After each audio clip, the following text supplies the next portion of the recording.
పాఠశాలల్లో పిల్లలకు పెట్టే గుడ్లు పప్పులో 2000 కోట్ల స్కామ్ ఈ కాంగ్రెస్ ప్రభుత్వం చేసింది. పిల్లలకు పెట్టే గుడ్లు పప్పులో ఎవరైనా స్కామ్ చేస్తారా? మంత్రి అడ్లూరి లక్ష్మణ్, పొన్న ప్రభాకర్ నాకు ఛాలెంజ్ విసురుతున్నారు. మేము కొన్నదే 650 కోట్లకు కొంటే 2000 కోట్ల స్కామ్ ఎక్కడి నుంచి వచ్చిందని అంటున్నారు.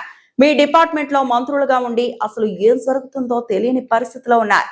యూనిఫామ్లు, టైల కోసం 1200 కోట్ల టెండర్ పిలిస్తే ఉప్పులు, పప్పులు, చికెన్ కోసం 800 కోట్ల టెండర్ పిలిచారు.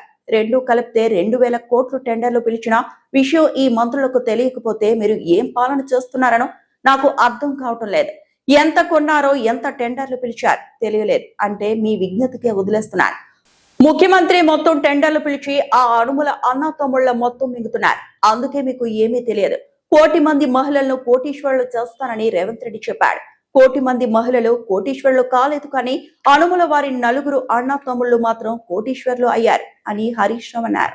పాఠశాలల్లో పిల్లలకు అన్నం పెట్టే కోడిగుడ్ల మీద, ఉప్పు పప్పు మీద కూడా పైసలు తింటారా? పాపం తగులుతుంది అన్న. 2000 కోట్ల స్కామ్ జరిగింది అని నేను మీడియాలో మాట్లాడినా. మన కరీంనగర్ జిల్లా మంత్రులు మన జిల్లా పరువు తీస్తున్నారు. లక్ష్మణ్ గారు, పొన్నం ప్రభాకర్ గారు నాకు ఛాలెంజ్ చేసిండ్రు. అరే నువ్వు 2000 కోట్ల స్కామ్ అంటున్నావు, మేం కొన్నదే 680 కోట్లది అన్నారు. వాళ్ళకి నిజంగా వాళ్ళని చూస్తే నాకు జాలేస్తుంది. మీ డిపార్ట్మెంట్లో మీరు మంత్రులుగా ఉండి అసలు మీ డిపార్ట్మెంట్లో ఏం జరుగుతుందో మీకు తెలియని పరిస్థితుల్లో మీరున్నారు. బట్టలు గాని, బూట్లు గాని, షూస్ గాని, టై గాని అవి 1200 కోట్ల రూపాయలతో టెండర్ పిలిచిండ్రు. ఈ ఉప్పులు, పప్పులు, కూరగాయలు, కోడిగుడ్లు, మటను, చికెన్ ఇవి 800 కోట్లతో టెండర్ పిలిచిండ్రు. రెండు కలిపితే 2000 కోట్ల రూపాయలు. 2000 కోట్ల రూపాయలతో టెండర్లు పిలిచిన విషయం ఈ మంత్రులకు తెలియకపోతే వీళ్ళు ఏం పాలన చేస్తుండ్రో నాకు అర్థమైతలేదు. నాకు ఛాలెంజ్ చేస్తున్నారు. ఏ హరీష్ రావు, మేము కొన్నదే 680 కోట్లది, నువ్వు 2000 కోట్ల స్కామ్ అన్నావు, యాడికేలైంది అని అన్నారు.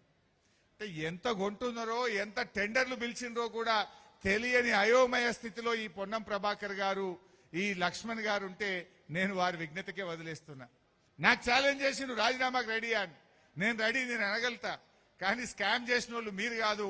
ఆ డిపార్ట్మెంట్లో ఏమైతుందో మీకు తెలియదు. ముఖ్యమంత్రి మొత్తం టెండర్లు పిలిచి మింగుతా ఉన్నాడు. ఆ అనుముల వారి అన్నదమ్ములే మింగుతున్నారు కనుక మీకేమైతుందో మీకు తెలియదు. నేను మిమ్మల్ని అని కూడా ఉపయోగం లేదు. వీళ్ళకి కనీసం వాళ్ళ డిపార్ట్మెంట్లో ఎంత టెండర్లు పిలిచిండ్రో, ఎంత మింగినరో కూడా తెలుస్తలేదు. రేవంత్ రెడ్డి మాట్లాడితే అంటుండే 1 కోటి మంది మహిళల్ని కోటీశ్వరులను చేస్తా అన్నాడు. 1 కోటి మంది మహిళలు కోటీశ్వరులు కాలే, యనుముల వారి 4 అన్నదమ్ములు మాత్రం కోటీశ్వరులు అయినరు. మీ 4 మాత్రం కోటీశ్వరులు అయినరు. మహిళలు అయినరు ఎక్కడన్నా? మరిన్ని అప్డేట్స్ కోసం మా ఛానల్ ని సబ్స్క్రైబ్ చేయండి.